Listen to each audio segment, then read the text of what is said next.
UJESU KRISTU INKOSI. Ngiyabingelela ubaba umpostoli bamsibande, umama umpostoli, obaba bonke babefundisi, omama befundisi, omama abasha usonto sikole egameni likaJesu. Amen. NguMaLwandle kaKhanyile emhlabathini egameni likaJesu. Nami bazalwane ngimila ngibonga uJesu wayisiza impilo yami, wangembulela indaba yokukholwa ngingazi lutho nje ngendaba yokukholwa. Ngangize ngibe nombuzo uthi iqhamukapi le ndaba yensindiso, ngoba sikhule nje kuthiwa ayikho khona iyona, ngoba vele mina ngangisiyo. Amen.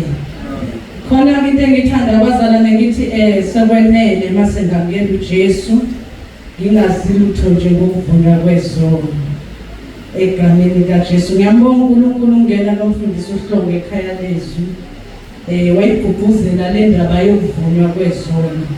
Nami ngisohleleni ke bazalwane lokuthi kushaya idethi yami ngivume izono egameni likaJesu. Amen. Ngiyabonga uNkulunkulu bazalwane nokuthi liyangisebenzela kakhulu leli gama elithi uJesu KRISTU INKOSI. Impela uJesu KRISTU INKOSI bekufanele ngibazalwane ngizela ngolesine. Ngabuka uSathane bazalwane yaphuma nje ingane enawani, yaphumela ngenhla nje la ugcwele khona ipikili, yafika yagwazwa isipikili esandleni sencane kakhulu bazalwane. Yavuka ingalo yangaka, bekufanele ukuthi ngingezi ngenxa yokulimala kwengane umntanami, kodwa ngisebenzisile leli gama elithi uJesu KRISTU INKOSI ngoba ibingakwazi nakuphenduka abazalwane.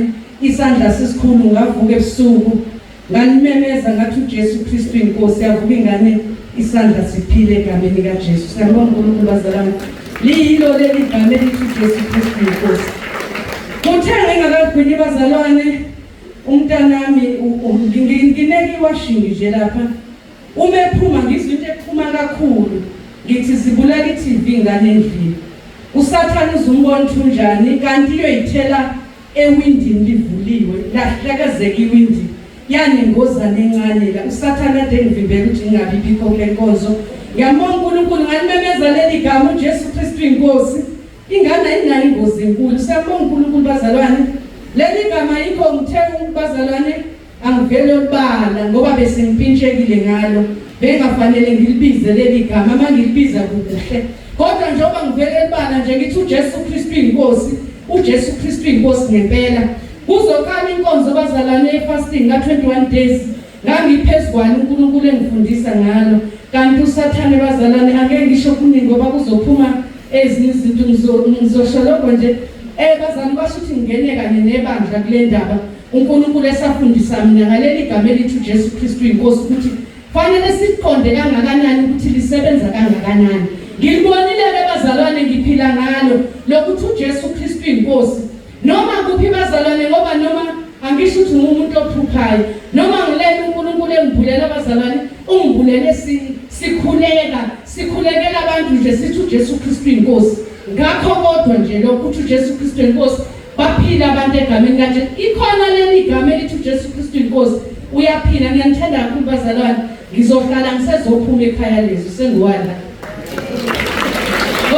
Bazalwane ngifunda umfundisi Hlongo, ngiyabonga umfundisi wami ukuthi udonse ngizongena ekhaya lezwi, ngoba nami bazalwane ngizothola ungena embusweni wezwi ngokuvunywa nje kwezono.